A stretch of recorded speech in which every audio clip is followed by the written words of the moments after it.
It's another day. Of course, I was doing some ironing.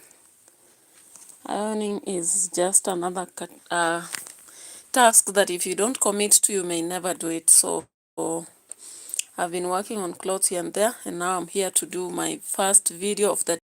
I hope you're fine, and thank you so much for coming back to edit for us. I appreciate you, and I really acknowledge your presence all the time. Thank you so much. Continue subscribing to the channel, comment, drop a like, thumbs up, and recommend my channel to your friends. I appreciate for those who are doing so even before I tell them.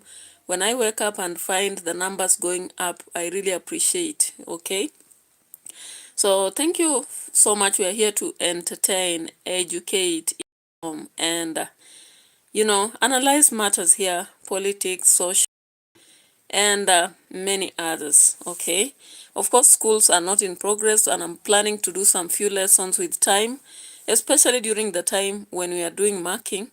I won't have a lot of time to do a thorough analysis of this stuff, and also the environment itself does not really allow us to do much about external content for about 2 weeks and a half. It will be a moment that I'll really miss doing what I'm doing currently back in the house. So thank you so much. Good one. He's a funny, humorous, funny, but still informative and somewhat speculative. Excuse me. Presentation on our channel about what is currently happening in the nation. Of course, what do you feel? Why? I've been wondering. Hey, what is this? Who is sending this? Kindiki? Or is it GACHAGUA? Stop it. I have to talk about this, So, I've been wondering why there is so much fight over Malava. There's a lot of noise surrounding Malava and MBEERE North position by elections than when you compare to Magarini, Kisa, Kaspul, and this other place, So the two places are really giving a lot of hot showers to both the government and united opposition. I think it's just because the two places will really define the nature of politics in 2027. Rashbiha Badola, you seem to be new here. Welcome, and subscribe to the channel, like the video. Yeah, that's why I said you are new, because if you are always watching me, you know where I come from. I come from Kenya, and what about you? So welcome, and thank you so much. Like the video. Many of us watch the videos, but we forget to like something that is important for me. All right, so this is pretty for you. Let me go on with our discussion. Rashib Badola says, I'm from India. Uttarakhand. Uttarakhand. Dev. Bomi. Rishikesh. Oh my God. Then Rishkab Badola says, my YouTuber number, Rishab Badola. Then we have Angie. Angie, from a woman to woman. You look so lovely and beautiful. Thank you so much. Thank you for the compliment. I really appreciate, Angie. And thank you so much for your compliment. Rich Biha Badola says yes. Oh. All right. Thank you. As I come to this analysis. Chicken Man Taster says, what's for lunch? Bring chicken, man. Bring them chicken. Let's have chicken for lunch. All right. So, welcome in the house. I appreciate the like up there. I can see one like, but all of us can also give a like. Angie, give a like. Chicken Man Taster, give also a like. I appreciate that in before you do it. So Chicken Man Taster, we are asking for chicken. Rishba Badola says, come to India. All right, if we get money, If we get money, we are going to travel the world, of course. Currently, we are still fighting with the economy. We are still fighting with the economy, but once we get money, we will be visiting India. We'll be visiting Caribbean. I've had friends from Turkey. I have others from Nigeria, Rwanda, Tanzania, all that. I've ever gone to Tanzania, Uganda, but I'm yet to go now to those other places. We were planning to go to Rwanda, but I don't know.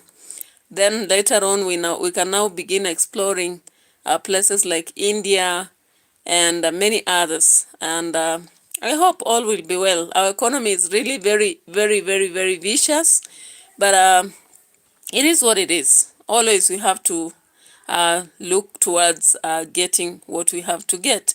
Rich Babadola says, a nice country, Tanzania. Tanzania is a very nice country. And I hope that once everything settles, I hope it's not Abuja declaration that is really eating into Tanzania. The subways, the museums, Kilimanjaro itself, and many other places. Very exciting. And also things are very cheap in Tanzania because of I don't know whether it's because of their currency, but things are a bit cheaper there, even when you compare to the border of Kenya. Tanzania, things are a bit cheap. I don't know how it's happening currently after the fracas that happened there, but I hope that everything is fine. Angie says, that's right. Thank you. Thank you so much for the like. I appreciate. Rich Badola, did you give the like? Okay. So we start our discussion, of course, in the house. And one of the things that is really trending currently online is the by-election in North MBEERE. Now, the reason why North MBEERE is so much in the limelight is because the former deputy president and the current president are currently struggling so much to have a win. All right. Of course, from the hearsays or allegations, our current vice president has to maintain his position. And then the former vice president has to actually assert his kingpin position in the mountain. Rich Badola says, a device country, what did you say? A diverse country, Tanzania. I don't know whether you mean advise or exactly what did you say. I've done a lot of clips on Tanzania. Actually, when you check on my channel, you will find a lot of videos I've done about Tanzania. In fact, after this live stream, I'm planning to do another video on Tanzania again, because we will speak about Tanzania all along. I'm also planning to talk about Zambia and Equatorial Guinea. There's something I've seen about Equatorial Guinea, South Africa, and Zambia that I need to talk about. But for now, let me focus on Kenyan politics, guys. And this battle, the battle that is currently happening as we see GACHAGUA and KINDIKI going from MBEERE North. What is so sweet in MBEERE North? Of course, that is power. There is something in power that we don't understand, the middle class people. But when it comes to the people who already have tasted power, this power, they understand. Said, okay, yeah, so please, I request you to just check on many videos that I've done on Tanzania. I think I've done almost 10 videos on Tanzania earlier on. Yeah, and maybe just later on, I'll be talking about Tanzania again when I come back in another video. So, yeah. So, guys, looking at at the aspect of Kenya and specifically North MBEERE, what's happening? DCP, which is Democratic for Citizens Party, led by GACHAGUA, has announced withdrawal from MBEERE North by election and decided to support Democratic Party, that is DP, candidate Newton Karish. Of course, GACHAGUA came up on, was it Sunday? Yeah, he came up on Sunday explaining why he had to do so, saying that he listened to the elders and he saw no need of actually raising two candidates right there, which is a good signal for the opposition, of course. So Gachagua frames this move as unity in the united opposition ahead of 2027. That's what he has told us. So some in DCP are unhappy, possibly. Like the former aspirant, Duncan Mbui, has accused Gachagua of betrayal, yeah, saying that he has sidelined and spent millions on this process, okay? Yeah, so Kindiki, on the other hand, the deputy president, the current deputy president of Kenya, and CS Ruku are campaigning hard in MBEERE North, backing the UDA candidate Leonard Mathende. All right. So Gachagua accuses the state of trying to, tilt the election, claiming that the state-sponsored violence, intimidation, and vote buying is one of the things that is going to happen on the ground. So UDA pushes back. Its Secretary General says Gachagua is raising false alarms, seeking sympathy, and that campaigns have been peaceful. Now, UDA also accuses Gachagua of a financial scandal, demanding he refunds money he allegedly swindled from the prospective DCP candidate. My goodness. So Gachagua frames these by-elections as a dress rehearsal for the bigger strategy, picking a single opposition candidate to face Ruto in 2027. So we are waiting to see what will happen, all right? Now let's look at what is going to happen. So welcome once more to Edutainment for Us TV, where politics meets popcorn tonight. And today, of course, tonight it happened with Kindiki. Now today, MBEERE North, where the by-election is hotter than Nyama Choma on Sunday. Have you ever tasted Nyama Choma on Sunday? So sweet, right? So, when we look at MBEERE North election, it's so hot than that. Yeah, so on one side we have DCP Gachagua and the ex-deputy president turned opposition star, asserting himself as the kingpin of the mountain. Yeah, so on the other hand, we have Kindiki and Kenya Kwanza Calvary, backed up by the CS deputy president backed up by the CS Ruku. All right, so it's not just a seat. It's not just a seat. It is a battleground for symbolic power. So grab your soda, grab your water, grab your lunch. It's almost lunchtime, and let's go, folks. This is going to be a show. Rich Badola says, I come to Tanzania, nice country. Come to Kenya also is a nice country. Come to Kenya also is a nice country, right? Okay. So a quick stylist. Let's look at Gachagua, by the way. Let me not just talk. I don't want just to do the talking. Now, Gachagua decides to go for these door-to-door campaigns, and let's see this.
So that is Gachagua for you. Actually, when you look at Gachagua,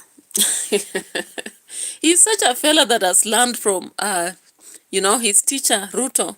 And last year, no, rather the 2022 elections, we saw him going across the country with Ruto. So when we compare Kindiki and Ruto and Gachagua, actually, then Gachagua must be having the first-hand skills, while Kindiki is taking time to learn it. Now, yesterday, I was looking at how Gachagua spent a lot of time, talking a lot in the markets and all that. Then now I came around these videos and I was actually abashed. He's going for door-to-door campaigns.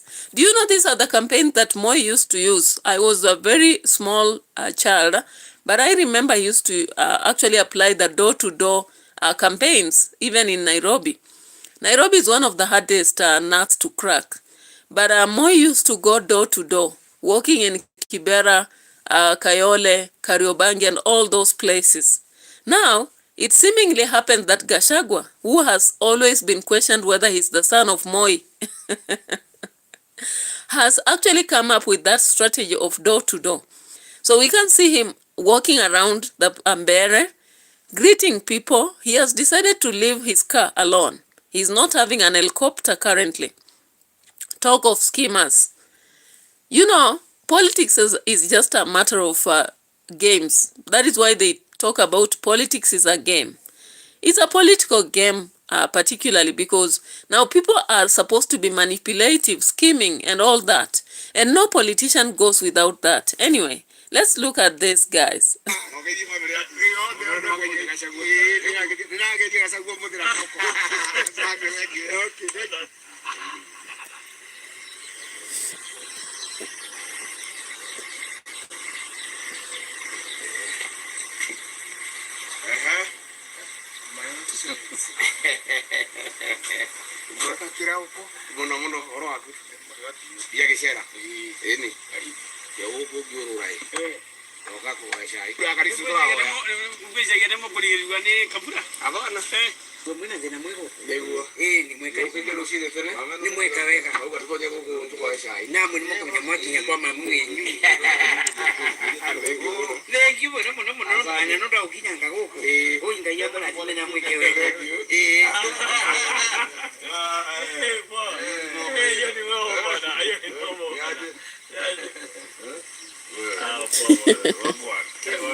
Now look at this. Gachagua actually goes to the grassroots and is finally taking tea.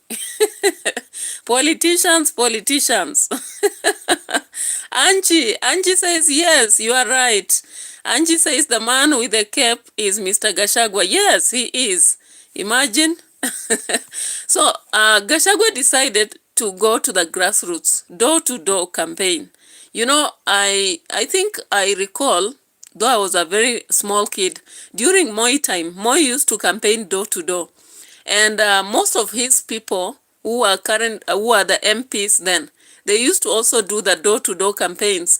And it is one of the strategies I think our parents honor. Our parents want that person who will go to the grassroots, reach them, visit them, and have one-on-one with them. So that is particularly what Gachagua is doing right here, making sure that he reaches the doorsteps of the people and campaigns, sits with them, takes tea with them. I'm like, what is happening? And of course, that has been really talked about. I want to show you. To some politics now. Former to the Kasipul contenders appear before the IBC of alleged code of conduct breaches. From early morning, Gachagua took his campaign directly to the residents of MBEERE, moving from village to village and his work knocking on doors and even sharing meals as he casually chatted with residents in their homes. GACHAGUA drumming up support for DP candidate Newton Kariuki. GACHAGUA seeks to reclaim political ground ahead of the by-election, even as the mini poll stands as a test of his influence over the Mount Kenya region. Accompanied by other opposition leaders, GACHAGUA accused state operatives of using threats and handing out cash and goods to win voters. Mimi nimekuja kusaidia nyinyi kulinda kura ya watu ya Mumenje. All right, guys. So GACHAGUA actually at the end of the day also gave an order. He gave an order to the people of MBEERE, telling them the order of voting. He instructed that the very young people should go to the, ballot box as early as 3. Followed by, he said the women who have kids should go by 4. And then followed by, the young men at 5. And then by 6, he said the young men should follow. And is it the young men? No, it's the old. And then once they finish, he told the young people to stand outside the polling station waiting or guarding, guarding the votes. Actually, it may look very humorous and funny. But what is happening? Kindiki on the other side, of course. So, of course, we saw Mbui actually promising, saying that he was promised a nomination. Comfortable. All right. So, looking at Mbui, actually Mbui feels betrayed. Will he join hands with Kindiki? Or what's going to happen? Because actually, games in politics happen to be a betrayed fella can actually help the other side to win. So who is going to win in MBEERE? Of course, we are seeing the government saying they are going to get it. Propagandas have been laid already. The other day I saw a newspaper which was saying the government wins in at the doorsteps of GACHAGUA. But remember, it's also the doorsteps of Kindiki because all of them come from this place. All right? Now, yesterday evening, we saw MBEERE. We saw MBEERE and Kindiki at night, now coming to campaign after the door-to-door movement by GACHAGUA and the motion and the setting of rules right here. Okay? So I want us to see. Kindiki and Ruku actually also have promised a lot. They have promised the people of MBEERE that they are going to enhance their development, roads, hospital, and all that. Who is who? So, what is really going on here? Is this elected roads and service delivery or about something bigger? GACHAGUA says it's about symbolic redemption of Embu people, restoring the dignity of the MBEERE North. Meanwhile, Kindiki and Ruku argue that there is vision in transformative development. That is the roads, the youth development, opportunities, and connectivity. Who is right for them? What exactly do they want? Now, while GACHAGUA is in rally, he has been seeing, he has seen videos, and people are threatening him. He has said goons have told him not to come to MBEERE. And of course, we saw the other week, we saw some young boys who are threatening to circumcise or rather eat GACHAGUA's stuff if he steps there. I was surprised he was able to move on foot right there, disapproving their point, right? So the goons, he says the goons told him not to come, but he has come. And he's not afraid. And he's not budging. And he's not going to buy votes. All he will do, he will come close and turn off the lights in hotels so that people go and vote. Okay? Yeah. So he said that in one of the churches, promising that he was asking them whether he should close the hotels early or later on.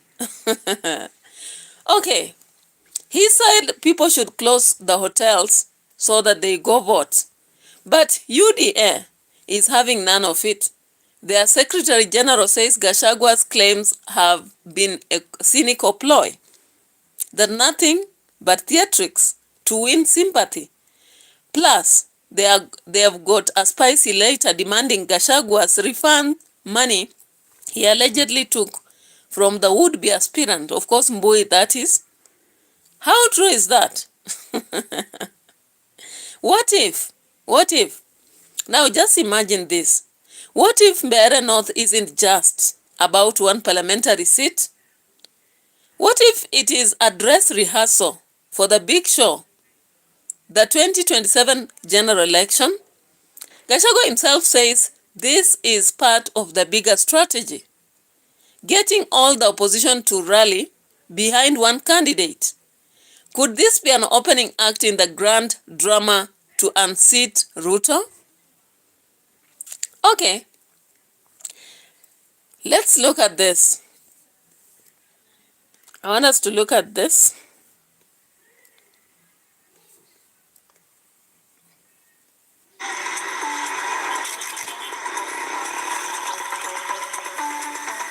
Hey, what is happening? The advertisement has picked up. 3 Anwar. In favor of Kindiki lauded 3 Anwar, welcome. Resolving to support a pro-government candidate, the DP expressed confidence in UDS chances of retaining the seat. The seat fell vacant after Geoffrey Ruku was appointed Public Service CS. Ambao walikuwa wanasimama wote wanane, hao ndio wataongoza campaign secretariat. The National Campaign Secretariat itaongozwa na wale ambao walikuwa wanataka kusimama na chama chetu, na chairman wao atakuwa Njagagwa Senior. Tutapata hii kiti? Ni fire si fire. Ni fire si fire. MBEERE North hoye. Nimekubali endorsement yao na I will not let you down as leaders. I will not let you down as Gen Z. Gen Z hoye. Mimi naelewa mambo yenu. Na sasa nikwambie Deputy President, hawa watu wanaongea ukweli. Hii si kupangwa. Ni kweli si kweli? Ni two-term si two-term. Sasa ukienda kwa president, umwambie MBEERE North, hii imeenda. Imeenda ijaenda. Political leaders allied. Mr. Oda. Mr. What? Beast bad. Jesus Christ is coming and he wants you to turn back to him. We are already with Jesus. Mr. Odisbad, we are already with Jesus. So we always worship and pray before the day even begins, okay? So thank you for your reminder. Okay, so Kindiki has actually stormed MBEERE North again to counter Gachagua's wave. What do you think? Is it out of panic? Is it out of panic that we can see the state actually using a lot of resources currently? And also, now we have heard Kindiki has promised to also camp in MBEERE until elections are done and his candidate takes over. Okay? So who is who here? So what do we make of all this? Politics in Kenya is really boring. But this by-election in MBEERE North feels like a mini-series, right? Gachagua is playing chess. Kindiki and UDA are playing checkers. Or maybe risk. The voters, they are watching and waiting. Maybe bargaining for more than just the road. Alright? So, and at the end of the day, it's about power, dignity, and who gets to write the next chapter. Will Gachagua's unity gambit pay off? Or will Kenya Kwanza hold firm and win the narrative? And that's it. Stay tuned. Because when the polls close, the real drama might just begin. Okay? So let's check on something here. 3 Anwar says live coronavirus. What is that coronavirus? Where is it? Rakunda si apane kauna dost.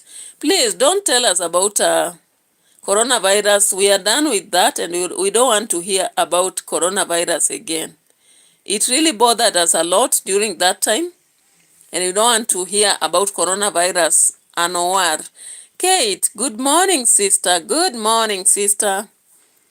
Welcome to the channel as we continue to analyze what is happening around the MBEERE North. Okay? Yeah.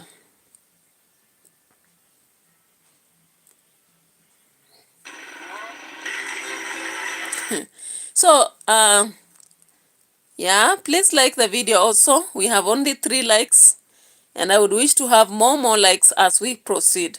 Now, as we can see, GACHAGUA is actually still going on, even in this, as we speak. This morning, this is exactly what GACHAGUA did.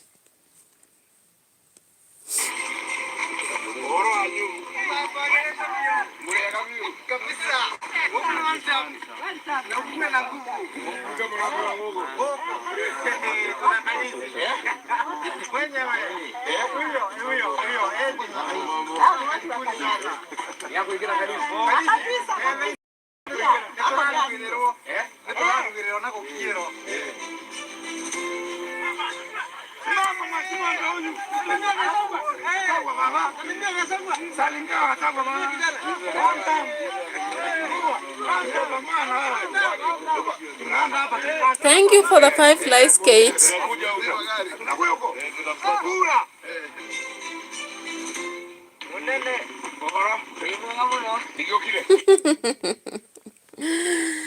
Thank you, Kate, for the 4 likes. I now have 5 likes. I appreciate a lot. Thank you so much for your love and your support. Yeah, I thank you a lot. And as we just continue, let me put on something here. I really appreciate Kate.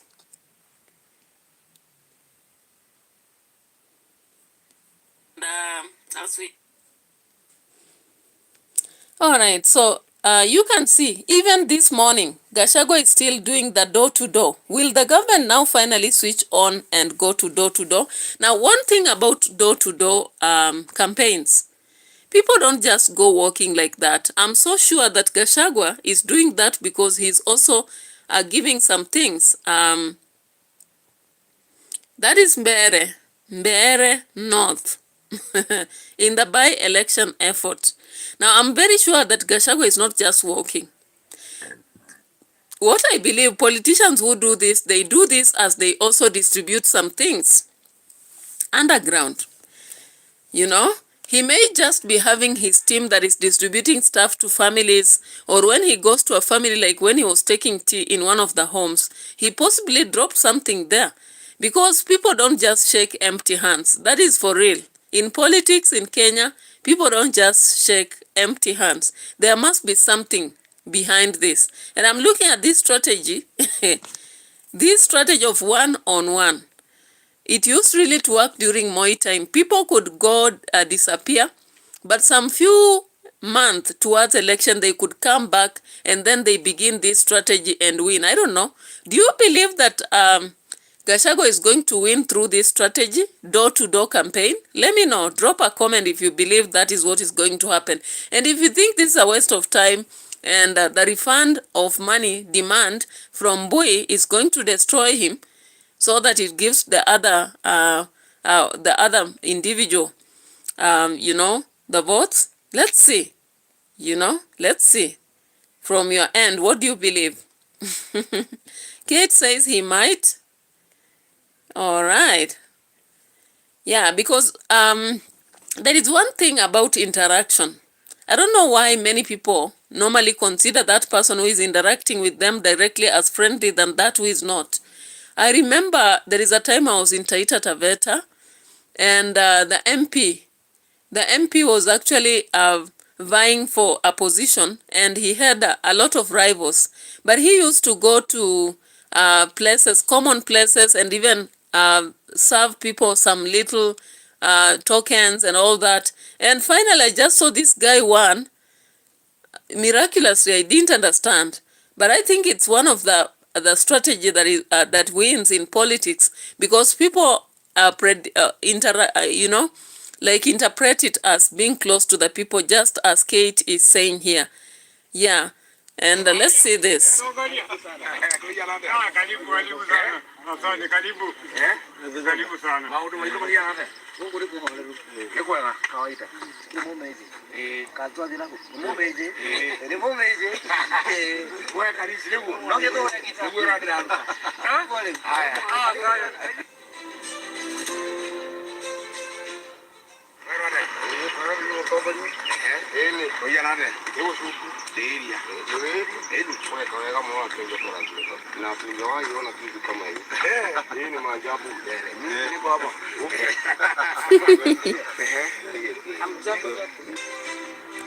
Now remember, remember actually one of the people, as he was greeting and going around, some people are saying they have never seen anything like this in MBEERE. And they were saying it is shocking to them that GACHAGUA can actually walk on foot and go from home to home or road to road, meeting them, greeting them. You know, most of our leaders take themselves to a very higher level. And even when they go to places, they have this tight security. You cannot shake hands with them. You cannot get close to them. You cannot even eat with them. They feel so insecure, but at the same time, they want our votes, you know.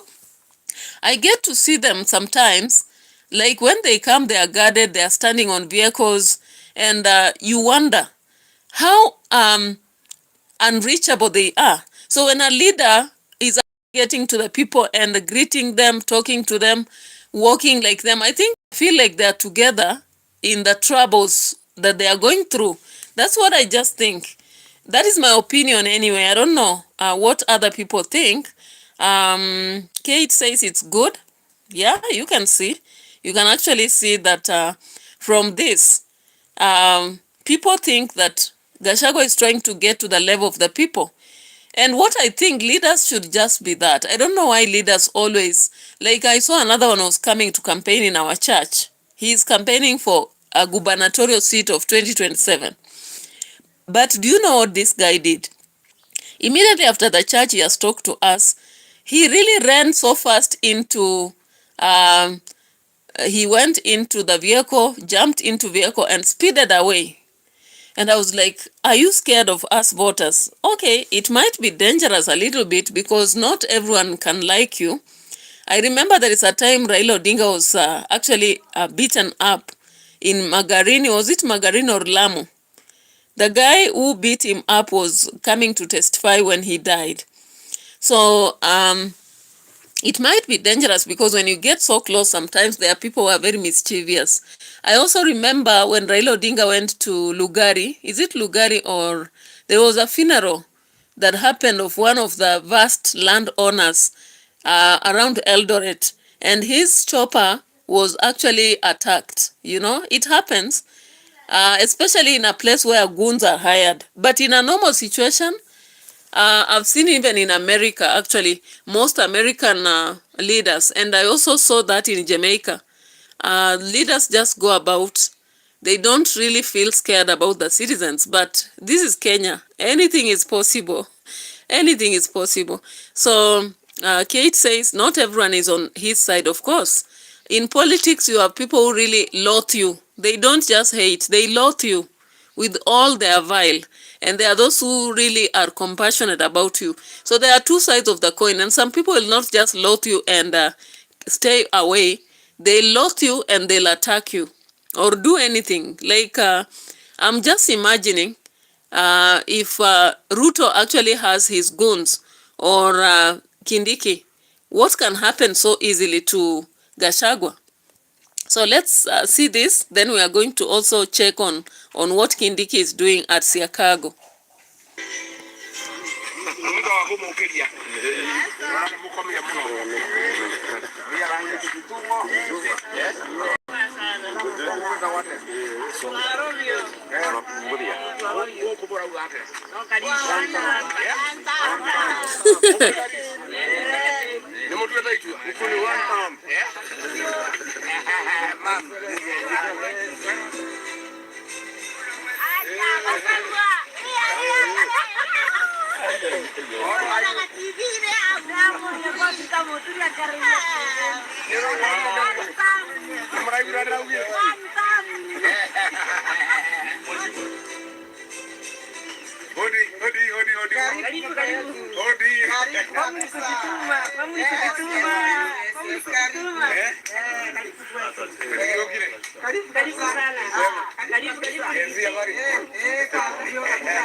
All right, so that is exactly what he's doing. By-elections are on 27th of November. By-elections. They are not real elections. They are just by-elections for people who died, like MPs who died are being replaced. We have around 7 constituencies that require replacement of MPs who died. But the main election will be 2027 for the president and other positions. Yeah. So Kate is saying, imagine Trump in people's house. But Trump can do that. I saw Trump during election. I don't know whether it was AI. I saw some things about him serving people with snacks in McDonald's. I don't know. What was that, by the way? Kate, let me know, because I saw that and I was like, what is Trump doing? You remember during the time just before elections and after he was elected, I saw Trump actually serving people in McDonald's. He was serving snacks and I was like, is this AI or is it real? You know, I didn't understand. So our elections will be 2027 in Kenya, but we just have by-elections that are happening this month on 27th. In different constituencies in Kenya, about 7 of them. Yeah. So, Rail, welcome. Thank you so much and welcome to the platform. Give a like to the video, Rail. Okay, yeah, Kate remembers. I remember that. So, I think Trump is one person who can do that. Only that in America, the way they campaign is very different. Unlike Africa, like in America, you would just go to the platform in whether it's Miami, whether it's California, whether it's, you know, the different states and speak your point. And then we have, even the way they elect, actually, the president is quite different from Africa. So maybe the president wouldn't have really to go to an extent of doing what GACHAGUA is doing. But I believe if GACHAGUA is going to win the MBEERE North for the Karisa, he still do the same. He will still do the same during the gubernatorial, the presidential campaigns. Now let's look at Kindiki. What is Kindiki doing? Kindiki, on the other hand, is deciding to destroy verbally GACHAGUA. Now let's listen to what he's saying.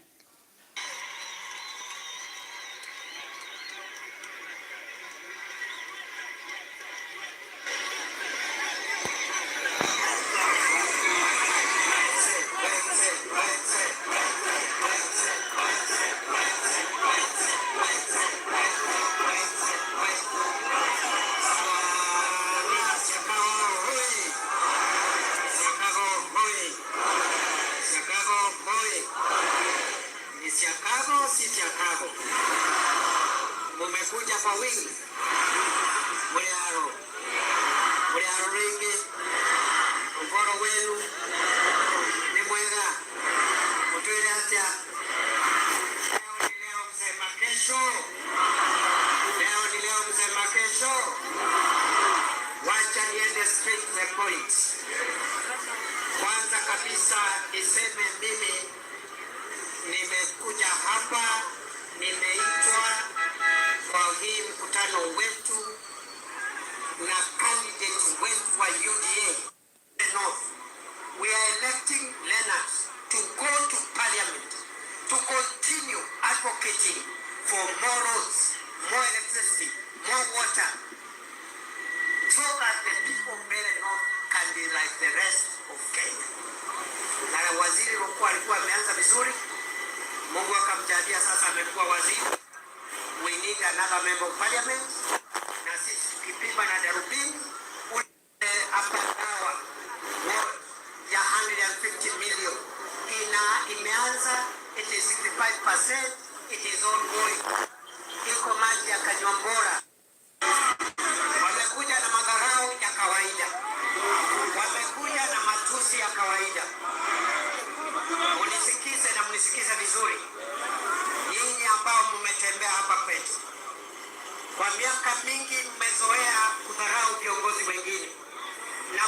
kutusi viongozi ati ni kama kwamba hii Embu County ama hii MBEERE haina viongozi, ati nyinyi ndio mashujaa. Mimi nataka kuwaambia hao wanaume, mimi nimefika hapa MBEERE North leo Chicago, na mimi niko hapa daily, every day.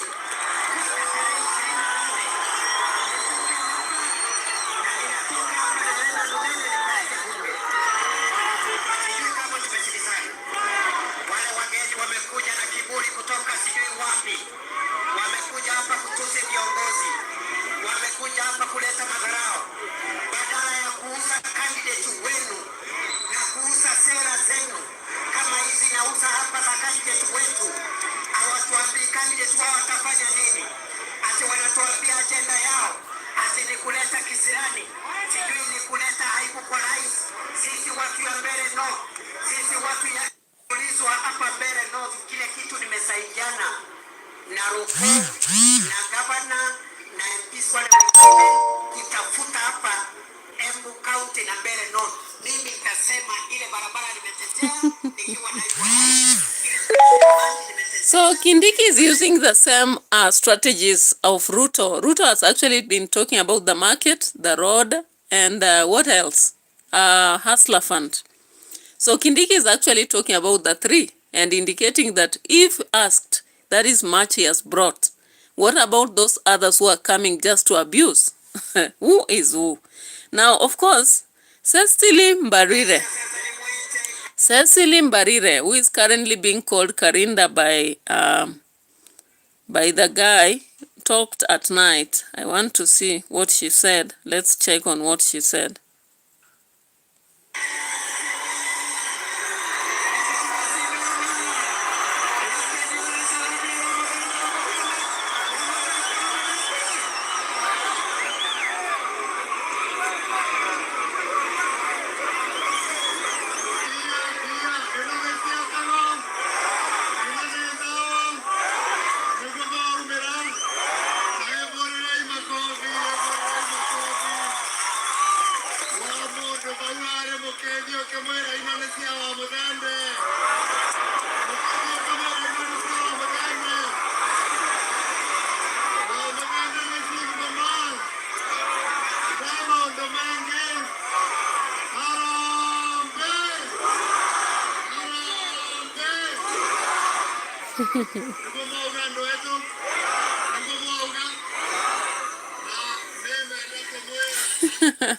So that is Cecil Mbarire actually joining Kindiki, of course, under the UDA to actually push for their candidate. We are just watching, but we are waiting and actually monitoring what will happen. Of course, we had also Mukunji speaking in one of the places. But before Mukunji, maybe we should look at what Rigathi Gachagua said here.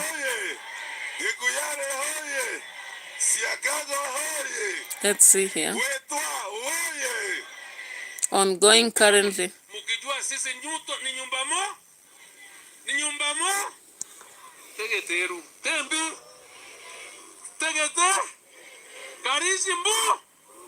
Asante sana.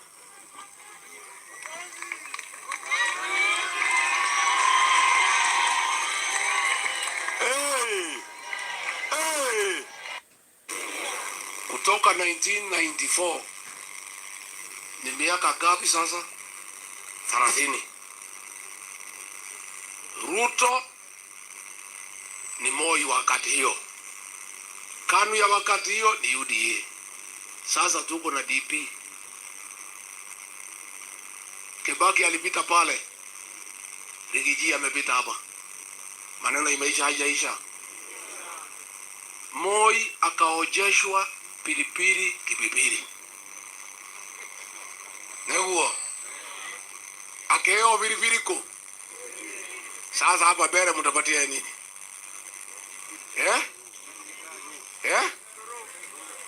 Nimoko monia doro.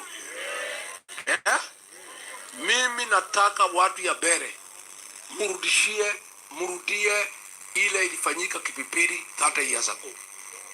Vile watu ya Kipipiri walionesha Moi na KANU nyinyi muoneshe Ruto na UDA kivumbi, si ndio? Na ilikuwa tu vile ilikuwa siku hiyo. Kulikuwa na Karida wa huko na kulikuwa na Ruko wa huko. Mmoja alikuwa anaitwa Josiah Kimemia na mama mwingine. Sasa hapa hao ni watu ya Kasongo. Kwa hivyo tunaomba nyinyi kwa niaba ya jamii yetu mutosharia gitio na muweka uguo. Andu abere, andu anyoba itu, andu anyoba itu ni mukuheithia nyumba itu gitio, tumwihokere ndimutigira wira ucio ingirata rwe njigwe guku gutina hota nugoka ndimwire ate ni murera ngoka guku sherehe kana kurira sherehe mnataka tufanye tariki ngapi? 28 haki. Kwa hivyo hii magari yetu isiondoke, hii magari kaa area, alafu turudi 28. Wangapi wanasema tukuje sherehe tariki 28?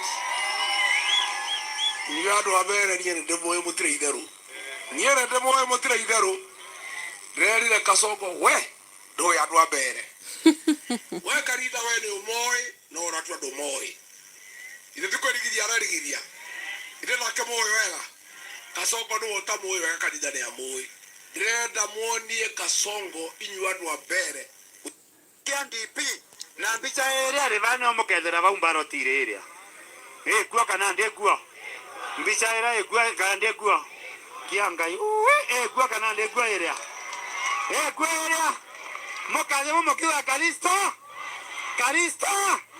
Arambe. Asanteni sana.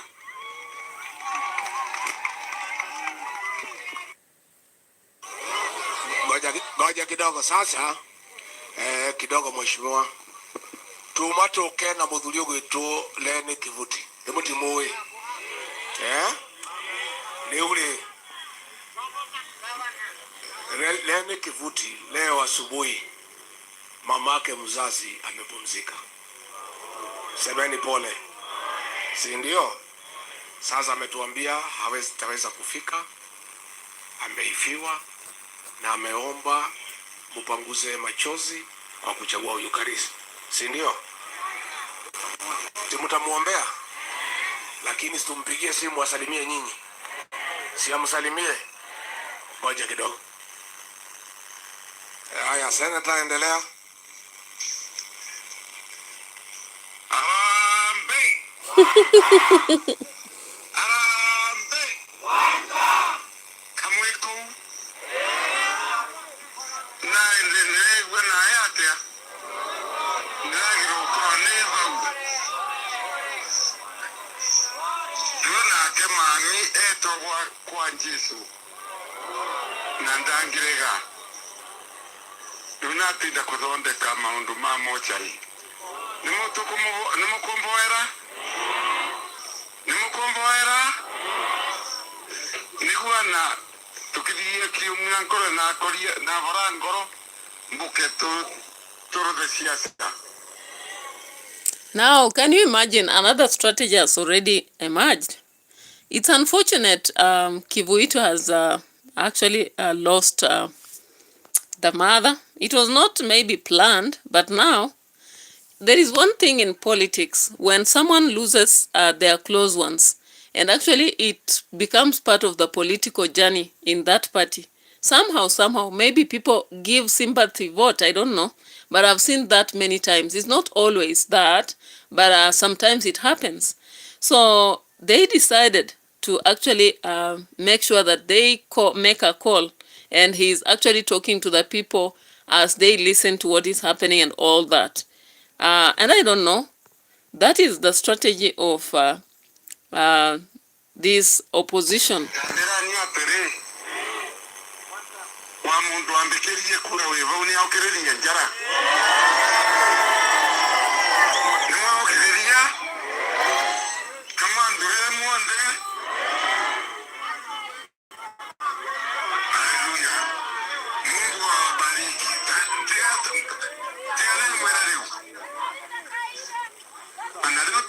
na ruto ni kwa twambiria mibango ya mami nini ndewa mundu aukiriria njara kura icio inengerwe Karisi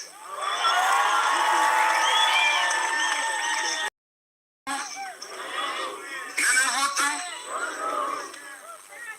nitukuvanga mbere twina JB nitukuvanga ndui twina JB tondo nutukura tunini twaurire niri tutai na JB na ruto kindu giki nimwina giratia twendane atia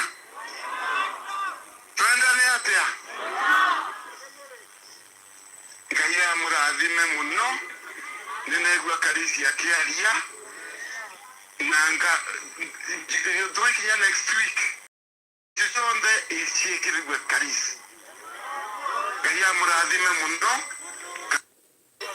weno ayoragewe weno kanda koyoraga nginya ugikua ni moto si moto ni vaya si vaya ate we kwangwa na gukuria sha ne raruta wira sha ne athi kuruta wira mbeca iria nyingi ni waratigirwo karive kweli au si kweli na murimi wa kawaida ni worerwa arive mwaka mugima kweli au si kweli mbeca icio ina cio cia kuriva mwaka mugima twerete tukariva magana megana twerete tukariva magana megana ni mamarare bwariu mimi nauliza wewe ni moto si moto ni vaya si vaya ati umonde chekiti mbia ni vaya si vaya ati riwe ati maraugiri ati mange gajinda gitegeki ati ndege gaukirira guku bakuve na mete ati mambita ati temakiuma gagirandu nyate ati mwegucha atari ngure naura andate anoreku andane aganu kate aganu matomanyi mochie me mechi andwaya ko mondo rithome monda kithete taisoni kire matirara ngaronjingi kirete kwa maumaga magioka gweka kampeni nimoko thurando tajio kwangu enda kuga tafadhali tariki 27 tokauga ni Karisto na kiama kia NDP na mbica ere arivane omukethera baumbaro tireria kwa kana ndegua mbica ere kana ndegua Yangai kwa kana ndegua ere kwa ere mokade mokiwa Karisto Arambe asanteni sana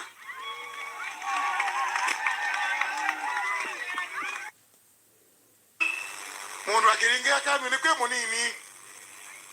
munini wenene na atie utira kithakira andu na boroga gwika kasongo no kumwonokia athaka wanangira kumwonokia tutiramwera jo ati enga tono ndo agezikia Karishi no 27 Oh, Dero Travels anasema wa Mudende. Dero Travel says you are in Embu. Dero Travel says I am also in Embu. Glad to meet you. What do you think about the current government? There's a lot to question about, even if they have achieved. Of course, the current president alituambia ameachieve 8 out of 10%, but mimi naona wameachieve 3, maybe 3 out of 10%. So far, so far, the government has achieved 3 out of 10, because as far as wanatuambia health iko sawa, there are still so many gaps. As far as wanatuambia education is okay, there's still a lot of problems. And in fact, kama wana reduce capitation, so many parents are going to have children at home. Na kama wanaendelea kujenga tu barabara na markets, of course that is where they are getting the 3%. But now, hizo statistics about stocks, for example, hizo stocks, not a common mwananchi is actually feeling the stocks. Like if you tell me about stocks, I'm a civil servant, but I've not got an opportunity to take part in stocks because the economy is very harsh. He was also talking about the value of the dollar.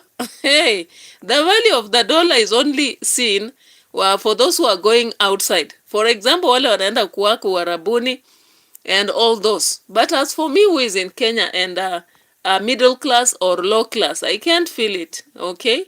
So I actually think that the government has only done 3 out of 10. And unfortunately, now the government particularly currently is focusing on elections.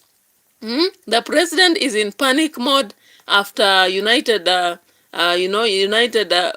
whatever party movement began to move across the country, and he wants to become now a person to campaign for 2027.